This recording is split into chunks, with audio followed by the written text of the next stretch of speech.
We're at Breckenridge Distillery. This is our new expansion. It opened up mid-2014. Bourbon whiskey is our primary occupation here, but we also make vodka and a Amaro-style bitter liqueur that's quite popular.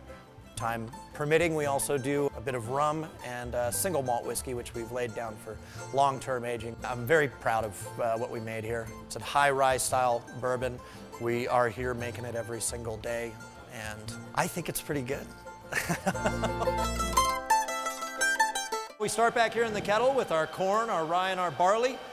Cook that down, convert it with, through a natural enzyme process. It's present in the malted barley. When it's done, we cool it all down. Pumps into one of these fermentation vessels. We do that twice a day. We end up with about 1,000 gallons of what we call wash at the end of the day. We add our yeast and nutrients to that. It takes about 5 days to complete fermentation. At the end of that, we have a crude beer. When fermentation is complete, we run it into our 600-gallon Vendome copper pot still here. Process of applying heat. The alcohol vaporizes at a lower temperature than the water and travels up through this column into the condenser.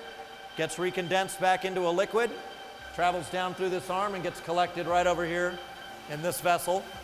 We can measure the concentration alcohol coming off with a simple hydrometer here in this little apparatus.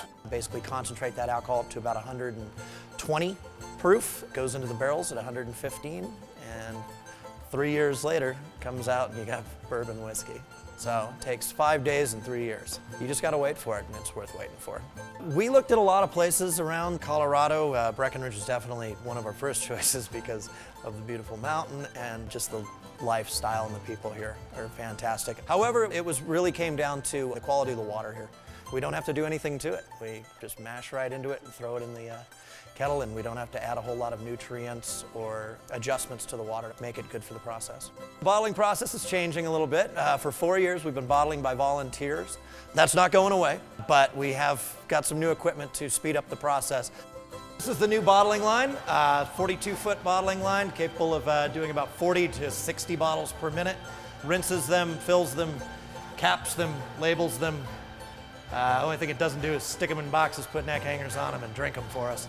You can sign up for the bottling list at BreckenridgeDistillery.com or at one of our tasting rooms. Our main production facility is here at 1925 Airport Road. We give tours on the hour from 11 to 6 here at the distillery, every day except for Monday. And downtown at our tasting room, it's just a small tasting bar, but you can sample all the products there. Any information, anything new that we're doing, or new product releases can all be found at BreckenridgeDistillery.com.